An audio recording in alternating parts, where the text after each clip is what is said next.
Bote a Boca no Trombone, entrevista. Às 7h33, 7h33, nós vamos conversar com o secretário de Estado da Infraestrutura e Mobilidade, Tiago Vieira. Secretário, bom dia. Bom dia, Elias. Bom dia a todos os que nos acompanham da Rádio Menina.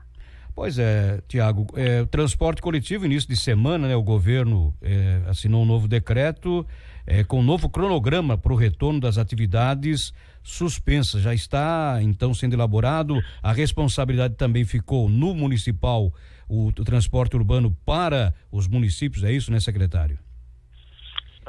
O governador, dentro de uma nova fase de enfrentamento ao Covid-19, é preciso que a gente direcione as ações conforme as realidades regionais. E nesse sentido, as atividades ainda que se encontram suspensas, né, afetar o transporte, a rede escolar e toda a parte de eventos, turismo, vamos dizer, os 3 grandes segmentos, é fundamental que agora a realidade local, a autoridade sanitária local, tenha papel preponderante na definição da flexibilização ou não das regras de suspensão, uma vez que dentro do cenário de Santa Catarina nós temos realidades bastante divergentes ou bastante diferentes. Perfeito. E aí no fator transporte, isso também é uma realidade, né?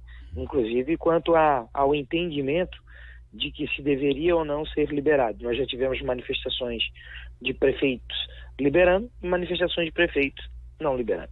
Perfeito, secretário. Agora, claro, os municípios têm essa autoridade, então, como autoridade sanitária, para fazer a liberação do transporte coletivo municipal. A questão do intermunicipal, por exemplo, aqui na nossa região, nós temos a Santa Terezinha, temos a Praiana, temos a CTT, temos a Rainha, Aviação Rainha, temos também a Transpenha, que fazem transporte intermunicipal. Essa responsabilidade aí vai ficar para o governo do estado? A competência legal já é do governo do estado.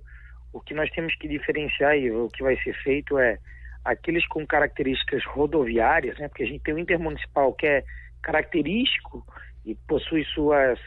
é muito nítido as questões relacionadas ao aspecto rodoviário, e nós temos o intermunicipal conurbado, que a gente fala, ou aqueles que a gente fala que é o semi-urbano, em que as características dos ônibus eles são totalmente como se o urbano fosse. Então são 2 grandes grupos intermunicipais, embora a competência legal seja do estado. Nessa situação de Covid, nós vamos dando tratamento diferenciado, de maneira que aqueles que possuem características urbanas, eles vai ser delegado, ou outro termo que queira dar mesmo sentido, o fato é que ele vai ser encarado como se urbano coletivo fosse. Enquanto que aqueles com características rodoviárias, aí sim o Estado vai continuar a fazer o processo de liberação, flexibilização. Então, no intermunicipal nós temos esse ponto. Aquilo que tem características próprias de rodoviários, pela sua frota, pela sua linha, nós estaremos, a partir do dia 8, como o governador já sinalizou, retomando as atividades.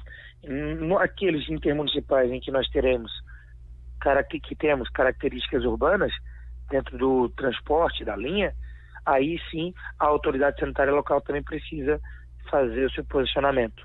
Perfeito. Para a gente dar um exemplo aqui, no nosso caso aqui, seria que faz atendimento intermunicipal, mas mais por rodovias, que seria a Catarinense, a Santo Ângelo, né? Até a Santa Terezinha, que faz Brusque, né? Mas dependendo da situação, até Itajaí, e as demais, então, dependeria dos municípios, né? Eu até lembrando aqui que quando foi o transporte coletivo foi parado, por exemplo, Itapema fechou, Balneário Camboriú fechou, a Praiana, que fazia Itajaí a Porto Belo, acabou não tendo como circular logo no período da tarde, inclusive com apoio da Polícia Federal foi proibido circular, porque os municípios entenderam que iriam fechar as suas divisas, né, para o transporte coletivo. É esse caso que o senhor quis dizer, né? É justamente esse, Elias. E aí o que tem? É importante dizer que os municípios sempre foi uma regra, uma diretriz do enfrentamento ao Covid, em que os municípios sempre podem ser mais restritivos, né? Então, como nós estamos falando de uma linha intermunicipal, toda todo cenário ele pode ser restringido pelo município. Então, vamos dar um exemplo, até mesmo uma linha rodoviária, né? Então, que a gente tenha... A rodoviária a gente se caracteriza muito pela frota e de onde sai o ônibus, né? Praticamente são elementos fundamentais. E aí o que acaba acontecendo? Um exemplo de uma linha de Blumenau-Florianópolis. Se por acaso o município de Florianópolis entender que não vai ter ônibus a esse momento, as linhas são suspensas. Tá?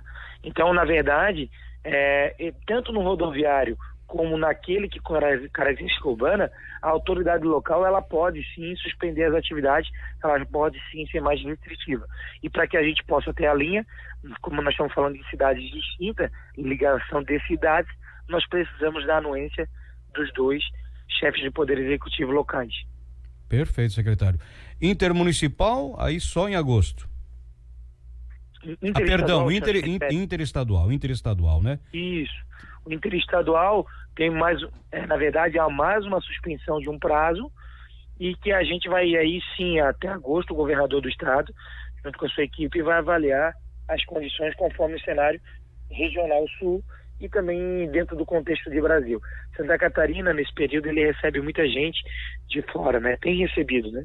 O processo de fiscalização tem sido intenso e tem recebido muitas pessoas de outras regiões. Mas até agosto, pelo menos, os serviços de linhas regulares interestaduais estão suspensos. Mas só que o fretamento está acontecendo, né, secretário? A gente sabe, por exemplo, Balneário Camboriú mudou o terminal rodoviário, que é ali no bairro dos Estados, para em frente, na BR-101, mais ou menos em frente ao Vaticano. Eu sempre digo assim, olha, cuidado vocês, hein? Tá, o crematório fica ali na frente, daqui a pouco, né? Pega um vírus desse aí, né? O que vale dizer é o seguinte, né? De fato, os órgãos de fiscalização, eles têm um trabalho árduo nesse sentido para que a gente evite o transporte clandestino. No que se refere às linhas regulares, todas de fretamento necessitam de autorização da secretaria. Então, nós temos situações em que a secretaria vai analisar e vai verificar. Então, nós tivemos situações em Balneário muito claras de repatriamento. Todas elas foram anuídas pela Secretaria de Estado da Infraestrutura, tá? Com relação ao horário, quantidade de gente, todas elas foram anuídas. Mas nós temos também, obviamente, a gente sabe que temos transporte clandestino.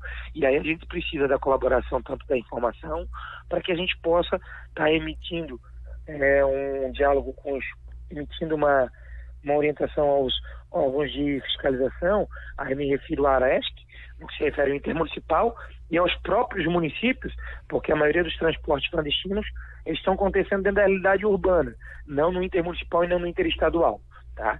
Então, repetindo, todo aquilo que a gente souber de informação, a gente tem dado vazão e encaminhamento para os órgãos de fiscalização com um pronto retorno. Nós precisamos, de fato, saber essas informações para apurar essa questão do transporte clandestino, que é a responsabilidade no âmbito municipal do município e no âmbito intermunicipal da ARESC. Mas vale dizer que o próprio decreto ele deixa claro em que em situações pontuais a Secretaria de Estado da Infraestrutura e Mobilidade ela pode sim autorizar. E nós temos exemplos disso, inclusive, no interestadual, Elias. Então, nós temos indústrias que precisam manter o seu abastecimento de toda a cadeia produtiva, de todas as pessoas, o alimento na mesa, em que nós temos na divisa com o Rio Grande do Sul e Santa Catarina, em que os trabalhadores, existe enfrentamento dessas empresas, dessas indústrias, que vêm do Rio Grande do Sul. Então, a gente, de uma forma de controle, a gente acaba fazendo e autorizando pontualmente aquele fretamento. Então, existem exceções e que elas estão sendo monitoradas, então logo a gente sabe de qualquer ação que não esteja dentro daquelas autorizadas, nós estaremos fazendo a fiscalização. Perfeito. Olha, muito obrigado, secretário de Estado da Infraestrutura e Mobilidade, Tiago Vieira. Obrigado pelas informações, pelos esclarecimentos aqui para nossa comunidade regional. Um grande abraço. Disponha da gente sempre, né, para divulgar as informações que forem necessárias para a comunidade. Na verdade, a gente agradece a oportunidade e deixa claro que não hesite em nos acionar. Sempre que possível a gente vai estar querendo levar a informação, porque a informação é fundamental, especialmente nesse momento de pandemia. Então, muito obrigado pela oportunidade. Bote a boca no trombone.